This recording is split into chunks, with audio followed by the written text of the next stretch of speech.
ವಿಶೇಷ ಕಾರ್ಯಕ್ರಮಕ್ಕೆ ಸ್ವಾಗತ. ನಾನು ಪ್ರತಿಮಾ ಭಟ್. ಈ ಜಗತ್ತಿನಲ್ಲಿ ಜಾಗವೇ ಇಲ್ಲ. ಯಾಕಪ್ಪ ಹೀಗೆ ಹೇಳ್ತಾ ಇದ್ದೀನಿ ಅಂತಂದರೆ, ನಿಜಕ್ಕೂ ದಿನೇ ದಿನೇ ಏರ್ತಾ ಇರುವಂತಹ ಈ ಜನಸಂಖ್ಯೆಯಿಂದಾಗಿ ನಿಜಕ್ಕೂ ಜಗತ್ತಿನಲ್ಲಿ ಜಾಗವೇ ಇಲ್ವೇನೋ ಅನ್ನುವಂಥ ಪರಿಸ್ಥಿತಿ ನಿರ್ಮಾಣವಾಗಿದೆ. ಇವತ್ತು ವಿಶ್ವ ಜನಸಂಖ್ಯಾ ದಿನಾಚರಣೆ. ಈ ದಿನಾಚರಣೆಯ ಅಂಗವಾಗಿ ಜನಸಂಖ್ಯೆಯ ಏರಿಕೆಯಿಂದ ಆಗುವಂತಹ ಪರಿಣಾಮಗಳ ಬಗ್ಗೆ ತಿಳಿಸಿಕೊಡುವಂತಹ ಕಾರ್ಯಕ್ರಮವೇ ಈ ಹೊತ್ತಿನ ವಿಶೇಷ ಜಗತ್ತಿನಲ್ಲಿ ಜಾಗವಿಲ್ಲ.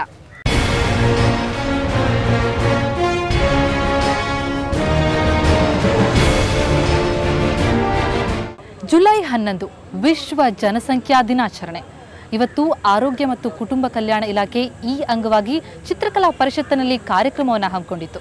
ಆ ಕಾರ್ಯಕ್ರಮದಲ್ಲಿ ಜನರಿಗೆ ಜನಸಂಖ್ಯೆಯಿಂದಾಗುವ ಪರಿಣಾಮಗಳ ಬಗ್ಗೆ ಅರಿವನ್ನು ಮೂಡಿಸುವಂಥದ್ದಾಗಿತ್ತು. ಈ ಸಂದೇಶ, ಈ ಅರಿವು ಹೇಗಿತ್ತು, ಈ ಕಾರ್ಯಕ್ರಮದ ಒಟ್ಟಾರೆ ವಿವರ ಏನು ಇಲ್ಲಿದೆ ನೋಡಿ.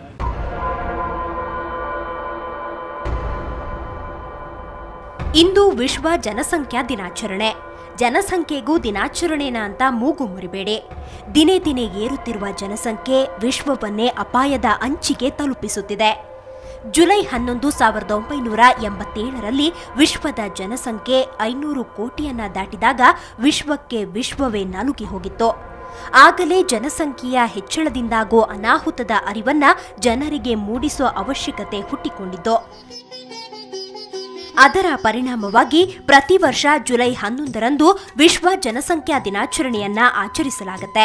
ಇಂದು ರಾಜ್ಯ ಸರ್ಕಾರದ ಆರೋಗ್ಯ ಮತ್ತು ಕುಟುಂಬ ಕಲ್ಯಾಣ ಇಲಾಖೆ ಬೆಂಗಳೂರಿನ ಚಿತ್ರಕಲಾ ಪರಿಷತ್ನಲ್ಲಿ ಜನರಲ್ಲಿ ಅರಿವು ಮೂಡಿಸಲು ಜನಸಂಖ್ಯಾ ದಿನಾಚರಣೆಯನ್ನ ಹಮ್ಮಿಕೊಂಡಿತ್ತು. ಮುಖ್ಯಮಂತ್ರಿ ಬಿಎಸ್ ಯಡಿಯೂರಪ್ಪ ಕಾರ್ಟೂನ್ ಬಿಡಿಸುವುದರೊಂದಿಗೆ ಕಾರ್ಯಕ್ರಮಕ್ಕೆ ಚಾಲನೆ ದೊರೆಯಿತು.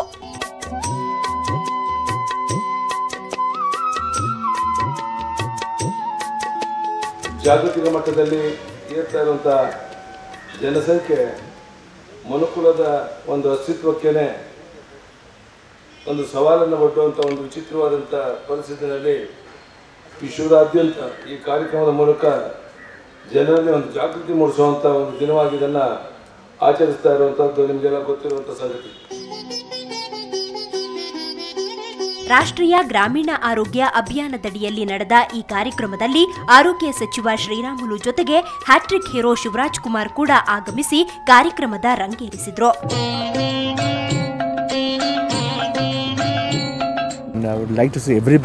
ಎಲ್ರಿಗೂ ಫಸ್ಟ್ ನಾವು ನಮ್ಮ ಕಾಲ ಮೇಲೆ ನಿಂತ್ಕೊಂಡು ನಾವು ನಮ್ಮ ಮಕ್ಕಳನ್ನ ನಾವು ಸಾಕೋಕ್ಕಾಗುತ್ತೆ ಅಂತ ತಿಳ್ಕೊಂಡ ಮೇಲೆ ಆಮೇಲೆ we should go into other plannings like marriage ಇರ್ಬೋದು, next giving birth to a child ಇರ್ಬೋದು. ಆ ಭವಿಷ್ಯ ನಮ್ಮ ಮಕ್ಳಿಗೆ ನಾವು ಫಸ್ಟ್ ಭವಿಷ್ಯನ ರೂಪಿಸಿದ ಮೇಲೆ ಬೇರೆಯವರು ಹಂಗೆ ಅದೇ ರೀತಿ ಥಿಂಕ್ ಮಾಡ್ತಾರೆ.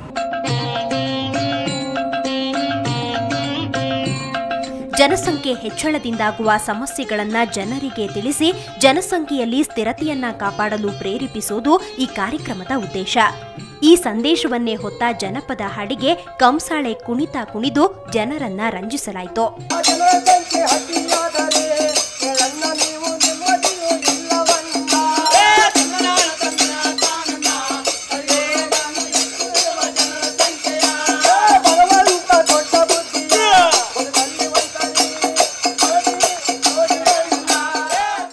ಭಾರತದಲ್ಲಿ ಜನಸಂಖ್ಯೆ 1951ರಲ್ಲಿ ಕೇವಲ 36 ಕೋಟಿ ಇತ್ತು. ಆದರೆ 2011ರ ಜನಗಣತಿಯ ವೇಳೆಗೆ 121 ಕೋಟಿ ಆಗೋ ಸಂಭವ ಇದೆ. ಇದು ಎಚ್ಚರಿಕೆಯ ಕರೆಗಂಟೆ. ಈಗಲೇ ಎಚ್ಚೆತ್ತುಕೊಂಡು ಆಗೋ ಅನಾಹುತಕ್ಕೆ ಕಡಿವಾಣ ಹಾಕದಿದ್ದಲ್ಲಿ ತುತ್ತು ಅನ್ನಕ್ಕೂ ಕಿತ್ತಾಡುವ ಪರಿಸ್ಥಿತಿ ಬರಬಹುದು. ಇನ್ನು ನಮ್ಮ ರಾಜ್ಯದಲ್ಲಿ ಪ್ರತಿ ವರ್ಷ 8,40,000 ಜನ ಹೆಚ್ಚಾಗಿ ಸೇರಲ್ಪಡುತ್ತಿದ್ದಾರೆ. 1951ರಲ್ಲಿ ಕರ್ನಾಟಕದ ಜನಸಂಖ್ಯೆ ಕೇವಲ 1,94,00,000 ಇತ್ತು. ಆದರೆ ಈಗ ಬರೋಬ್ಬರಿ 6,11,00,000. ಹೀಗೆ ಬೆಳೀತಾ ಹೋದ್ರೆ ಇನ್ನು ಮುಂದಿನ 45 ವರ್ಷಗಳಲ್ಲಿ 12,25,00,000 ಆಗೋ ಸಂಭವ ಇದೆ. ಹೀಗಾಗಿ ರಾಜ್ಯದ ಜನಸಂಖ್ಯೆಯನ್ನ ನಿಯಂತ್ರಿಸೋ ಜವಾಬ್ದಾರಿ ಪ್ರತಿಯೊಬ್ಬರ ಮೇಲಿದೆ ಅಂತಾರೆ ಆರೋಗ್ಯ ಸಚಿವ ಶ್ರೀರಾಮುಲು. ಇವತ್ತು ಪ್ರಪಂಚದ ಜನಸಂಖ್ಯೆ ಎಷ್ಟಿದೆ? 700 ಕೋಟಿ ಇದೆ. ನಮ್ಮ ದೇಶದ ಜನಸಂಖ್ಯೆ ಇವತ್ತು 125 ಕೋಟಿ ಜನಸಂಖ್ಯೆ ಇದೆ. ಇವತ್ತು ಚೀನಾ ಆಗಿರ್ಬೋದು, ನಮ್ಮ ದೇಶ ಆಗಿರ್ಬೋದು, ಇವತ್ತು ಜಾಸ್ತಿ ಪಾಪ್ಯುಲೇಷನ್ದಲ್ಲಿ ಏನು ಮುಂದುವರಿತಾ ಇದ್ದಾನೆ. ಇವತ್ತು ಸಾಕಷ್ಟು ಅದ್ರ ಕಡಿಮೆ ಆಗಬೇಕಂದ್ರೆ ಆರೋಗ್ಯ ಮತ್ತು ಕುಟುಂಬ ಕಲ್ಯಾಣ ಇಲಾಖೆ ನಡೆಸಿರುವ ಈ ಕಾರ್ಯಕ್ರಮ ಜನರನ್ನ ಎದ್ದೇಳಿಸಲು, ಜನಸಂಖ್ಯೆ ನಿಯಂತ್ರಿಸಲು, ಜನಸಂಖ್ಯೆ ಸ್ಥಿರತೆಗಾಗಿ ನಾವೆಲ್ಲರೂ ಕೈಜೋಡಿಸೋಣ ಎಂಬ ಕರೆಯೊಂದಿಗೆ ಇಲಾಖೆ ಜನಸಂಖ್ಯಾ ದಿನಾಚರಣೆಯನ್ನ ವಿಭಿನ್ನವಾಗಿ ಆಚರಿಸಿತು.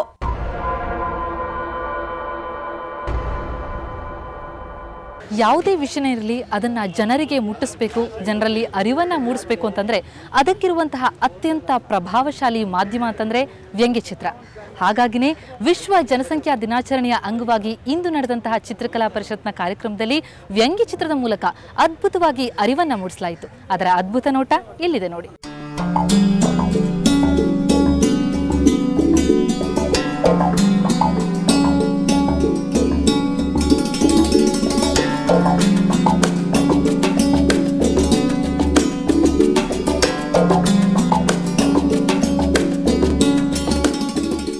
ಒಂದಕ್ಕಿಂತ ಒಂದು ಸುಂದರವಾದ ಕಾರ್ಟೂನ್ಗಳು, ಒಂದೊಂದು ಮನಕ್ಕೆ ನಾಟುವಂಥದ್ದು. ರಾಜ್ಯದ ಪ್ರಖ್ಯಾತ 12 ವ್ಯಂಗ್ಯಚಿತ್ರಕಾರರು ತಮ್ಮ ಕುಂಚದಲ್ಲಿ ಜನಸಂಖ್ಯಾ ಸ್ಫೋಟದ ಪರಿಣಾಮಗಳನ್ನು ಅದ್ಭುತವಾಗಿ ಮೂಡಿಸಿದ್ರು. ನೋಡ್ತಿದ್ದಂತೆ ಹಾಳೆಯಲ್ಲಿ ಮೂಡುತ್ತಿದ್ದ ಕಾರ್ಟೂನ್ಗಳನ್ನು ಜನರನ್ನ ಚುಚ್ಚುವಂತಿತ್ತು, ಎಚ್ಚೆತ್ತುವಂತಿತ್ತು. ಆಹಾರ, ನೀರು, ಬಟ್ಟೆ ಕೊರತೆ, ಆರೋಗ್ಯದ ಮೇಲಾಗೋ ಪರಿಣಾಮ, ಸಾಮಾಜಿಕ ಅಸಮಾನತೆ ಹೀಗೆ ಜನಸಂಖ್ಯೆಯ ಏರಿಕೆ ತರೋ ಬಳುವಳಿ ವ್ಯಂಗ್ಯವಾಗಿ ಸೃಜನಾತ್ಮಕವಾಗಿ ಮೂಡಿಬಂದಿವೆ. ಚಿಕ್ಕ ಕುಟುಂಬ ಸಂಪೂರ್ಣ ಅಭಿವೃದ್ಧಿ ಅನ್ನೋ ಘೋಷಣೆಯೊಂದಿಗೆ ನಡೆಯುತ್ತಿರುವ ಈ ಅಭಿಯಾನವನ್ನ ಇನ್ನಷ್ಟು ಅರ್ಥಪೂರ್ಣವಾಗಿಸುವಂತಿದ್ವು ಈ ಕಾರ್ಟೂನ್ಗಳು.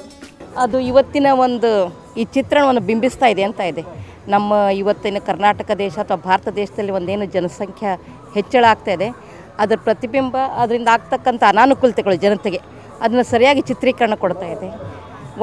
ಒಂದು ಭೂಮಿಗೆ ಭಾರ ಅಂತ ಹೇಳ್ಬೋದು, ಒಂದು ಎಜುಕೇಷನ್ನು ಅಥವಾ ವಸತಿ ಎಲ್ಲದಕ್ಕೂ ಏನೇನು ಅನಾನುಕೂಲತೆ ಆಗ್ಬೋದು ಅಂತ ಅದನ್ನು ತೋರಿಸ್ತಾ ಇದೆ. ಯಾವ ವಿಷಯವೇ ಆಗಲಿ ಜನರಲ್ಲಿ ವಿನಂತಿ, ಮನವಿ ಮಾಡಿದಲ್ಲಿ ಅದು ಅವರನ್ನ ಮುಟ್ಟುವುದು ಕಡಿಮೆ. ಆದರೆ ಅದನ್ನೇ ವ್ಯಂಗ್ಯವಾಗಿ ಹಾಸ್ಯದ ಟಚ್ನೊಂದಿಗೆ ವಿವರಿಸಿದಲ್ಲಿ ಅದು ಜನರನ್ನ ತಲುಪುತ್ತೆ, ಅರಿವನ್ನು ಮೂಡಿಸುತ್ತೆ, ಜೊತೆಗೆ ಅವರನ್ನ ಅಣಕಿಸುತ್ತೆ ಕೂಡ. ಹೀಗಾಗಿ ಆಹಾರ ಮತ್ತು ಕುಟುಂಬ ಕಲ್ಯಾಣ ಇಲಾಖೆ ಸ್ಥಳದಲ್ಲೇ ವ್ಯಂಗ್ಯಚಿತ್ರ ಬಿಡಿಸೋ ಕಾರ್ಯಕ್ರಮ ಹಮ್ಮಿಕೊಂಡದ್ದು. ಇಂತಹ ಕಾರ್ಯಕ್ರಮಗಳು ನಿಜಕ್ಕೂ ಜನರಲ್ಲಿ ಅರಿವನ್ನ ಮೂಡಿಸುವಲ್ಲಿ ಬಹಳ ಸಹಕಾರಿ ಅನ್ನೋದು ಖುದ್ದು ವ್ಯಂಗ್ಯಚಿತ್ರಕಾರರ ಅಭಿಪ್ರಾಯ. ಆದರೆ ಈ ವ್ಯಂಗ್ಯಚಿತ್ರ ಮಾಧ್ಯಮ ಇದೆಯಲ್ಲ, ಯಾವುದೇ ಸಂದೇಶವನ್ನು, ಯಾವುದೇ ಸಲಹೆಯನ್ನು, ಯಾವುದೇ ಒಂದು ಅಭಿಪ್ರಾಯವನ್ನು ನಾವು ಕೊಟ್ಟಾಗ ಅದರ ಹಿಂದೆ ಒಂದು ಚಿತ್ರ ಇರುತ್ತೆ. ಸರಳವಾದ ಗೆರೆಗಳಲ್ಲಿ ಸಾರ್ವತ್ರಿಕವಾಗಿ ಯಾರಿಗಾರೂ ಅರ್ಥವಾಗಬಹುದಾದ ಒಬ್ಬ ಅಕ್ಷರಸ್ಥ, ಅನಕ್ಷರಸ್ಥ. ಬಡತನ, ಅಜ್ಞಾನ, ಮಾಹಿತಿಯ ಕೊರತೆ, ಮೂಢನಂಬಿಕೆ, ಬಾಲ್ಯ ವಿವಾಹ, ಅನಕ್ಷರತೆ ಹೀಗೆ ಜನಸಂಖ್ಯಾ ಸ್ಫೋಟಕ್ಕೆ 10 ಹಲವು ಕಾರಣಗಳು. ಇವೆಲ್ಲಕ್ಕೂ ಕಡಿವಾಣ ಹಾಕೋದಕ್ಕೆ ಇಲಾಖೆಯಿಂದ 10 ಹಲವು ಯೋಜನೆಗಳು. ಅದರ ಅನುಷ್ಠಾನಕ್ಕೆ ಜನರ ಸಾಥ್ ದೊರೆತಲ್ಲಿ ಜನಸಂಖ್ಯಾ ದಿನಾಚರಣೆಗೂ ಅರ್ಥ ಬಂದಿತು.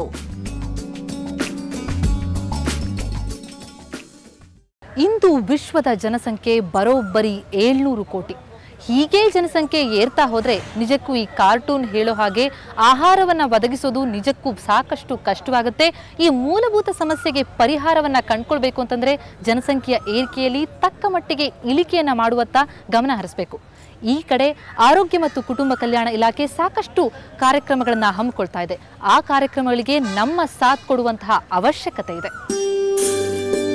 ಚಿತ್ರಕಲಾ ಪರಿಷತ್ನಲ್ಲಿ ಜನಸಂಖ್ಯಾ ದಿನಾಚರಣೆ ನಡೆದದ್ದು ಕಲಾತ್ಮಕವಾಗಿದ್ದು ಕಾರ್ಯಕ್ರಮದ ರಂಗೇರಿಸಿತು. ಹ್ಯಾಟ್ರಿಕ್ ಹೀರೋ ಶಿವಣ್ಣ ಸಚಿವರು ಕಾರ್ಟೂನ್ಗಳನ್ನ ವೀಕ್ಷಿಸಿ ಸಂಭ್ರಮಿಸಿದ್ರು. ಅಲ್ಲಿ ಬಂದಿದ್ದ ಯುವ ಜನತೆಗಂತೂ ಇದು ಅರಿವಿನೊಡನೆ ಸೃಜನತೆಯ ನೋಟವನ್ನ ನೀಡಿತು. ಈ ಜನಸಂಖ್ಯಾ ದಿನಾಚರಣೆಯಲ್ಲಿ ಎಲ್ಲೆಲ್ಲೂ ಬ್ಯಾನರ್ಗಳನ್ನ ಹಾಕಿ ಕಾರ್ಟೂನ್ಗಳ ಮೂಲಕ, ಕಂಸಾಳೆ ನೃತ್ಯದ ಮೂಲಕ ವಿಶಿಷ್ಟವಾಗಿ ಜನರಲ್ಲಿ ಜನಸಂಖ್ಯೆ ಏರಿಕೆಯ ಅರಿವನ್ನ ಮೂಡಿಸುವುದು ಈ ಕಾರ್ಯಕ್ರಮದ ಉದ್ದೇಶ. ವಿಶ್ವ ಜನಸಂಖ್ಯಾ ದಿನಾಚರಣೆ ಅಂಗವಾಗಿ ನಾವು ಇವತ್ತು ಚಿತ್ರಕಲಾ ಪರಿಷತ್ತಿನಲ್ಲಿ ಸೇರಿದ್ದೇವೆ. ಈ ದಿನಾಚರಣೆಗಳ ಮುಖಾಂತರ ನಾವು ಸಾರ್ವಜನಿಕರಿಗೆ ಎಲ್ಲರಿಗೂ ಕೂಡ ಜನಸಂಖ್ಯೆಯ ಸ್ಫೋಟದಿಂದ ಆಗುವ ಏನೇನು ಆಗುಹೋಗುಗಳ ಬಗ್ಗೆ ತಿಳಿಸುವ ಒಂದು ಉದ್ದೇಶವನ್ನು ಇಟ್ಕೊಂಡು ಮಾಡ್ತಾ ಇದ್ದೇವೆ. ಈಗಾಗಲೇ ತಮಗೆ ಗೊತ್ತಿರುವ ಹಾಗೆ ನಮ್ಮ ವಿಶ್ವದ ಜನಸಂಖ್ಯೆ 700 ಕೋಟಿಗಿಂತ ಹೆಚ್ಚಾಗಿ ಆಗ್ತಾ ಇದೆ. ಅದೇ ರೀತಿ ನಮ್ಮ ಕರ್ನಾಟಕದ ಜನಸಂಖ್ಯೆ 6 ಕೋಟಿಗಿಂತ ಮೀರಿದೆ. ಪ್ರತಿ ವರ್ಷ 8 ಲಕ್ಷ ಮಕ್ಕಳನ್ನು ಸೇರಿಸ್ತಾ ಇದ್ದೇವೆ. ಆರೋಗ್ಯ ಮತ್ತು ಕುಟುಂಬ ಇಲಾಖೆ ಸಾಕಷ್ಟು ಜನನ ನಿಯಂತ್ರಣ ವಿಧಾನಗಳನ್ನು ಜನರಿಗೆ ಒದಗಿಸ್ತಾ ಇದೆ. ಅವುಗಳಲ್ಲಿ ಪ್ರಮುಖವಾಗಿರೋದು ಅಂದರೆ ಪುರುಷರಿಗೆ ತಾತ್ಕಾಲಿಕ ವಿಧಾನ ನಿರೋಧ್, ಮಹಿಳೆಯರಿಗೆ ತಾತ್ಕಾಲಿಕ ವಿಧಾನ ಮಾಲಾ ಡಿ IUCD 380A, ಪುರುಷರಿಗೆ ಶಾಶ್ವತ ವಿಧಾನ ನೋ ಸ್ಕಾಲ್ಪೆಲ್ ವ್ಯಾಸೆಕ್ಟಮಿ, ಮಹಿಳೆಯರಿಗೆ ಶಾಶ್ವತ ವಿಧಾನ ಟ್ಯೂಬೆಕ್ಟಮಿ ಶಸ್ತ್ರಚಿಕಿತ್ಸೆ, ಉದರದರ್ಶಕ ಶಸ್ತ್ರಚಿಕಿತ್ಸೆ. ಹೀಗೆ ಆರೋಗ್ಯ ಮತ್ತು ಕುಟುಂಬ ಕಲ್ಯಾಣ ಇಲಾಖೆ ಸಾಕಷ್ಟು ಸೇವೆ ನೀಡುತ್ತಿದೆ, ವಿಧಾನಗಳ ಅರಿವು ಮೂಡಿಸಿದೆ. ಅಲ್ಲದೆ ಚಿಕ್ಕ ಕುಟುಂಬ ಸಂಪೂರ್ಣ ಅಭಿವೃದ್ಧಿ ಅನ್ನೋ ಘೋಷಣೆಯೊಂದಿಗೆ ಜನಸಂಖ್ಯಾ ಸ್ಥಿರತೆಯ ಪಾಕ್ಷಿಕ ಆಚರಣೆಗೂ ಮುಂದಾಗಿದೆ. ಇದೇ 24ರವರೆಗೆ ಈ ಆಚರಣೆ ಅರಿವು ಮೂಡಿಸುವ ಕಾರ್ಯಕ್ರಮಗಳು ರಾಜ್ಯದಾದ್ಯಂತ ನಡೆಯಲಿವೆ.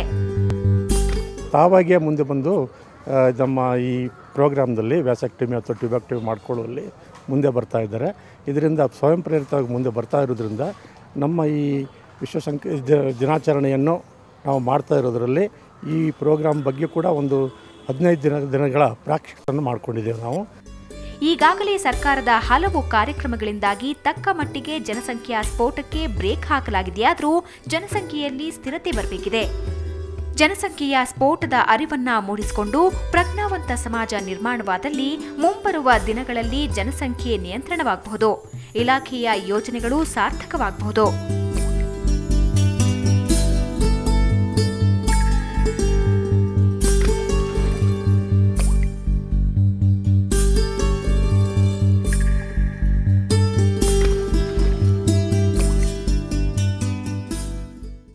ಚಿಕ್ಕ ಕುಟುಂಬ ಚೊಕ್ಕ ಕುಟುಂಬ, ಈ ಮಾತನ್ನ ಕುಟುಂಬಗಳು ಪಾಲಿಸಿದಲ್ಲಿ ಮುಂಬರುವಂತಹ ಜನಸಂಖ್ಯಾ ದಿನಾಚರಣೆಯ ದಿನದಂದಾದರೂ ಸ್ವಲ್ಪ ಮಟ್ಟಿಗಾದರೂ ಈ ಜನಸಂಖ್ಯೆಯ ಏರಿಕೆಯಲ್ಲಿ ನಾವು ಇಳಿಕೆಯನ್ನ ಕಾಣಬಹುದೇನೋ.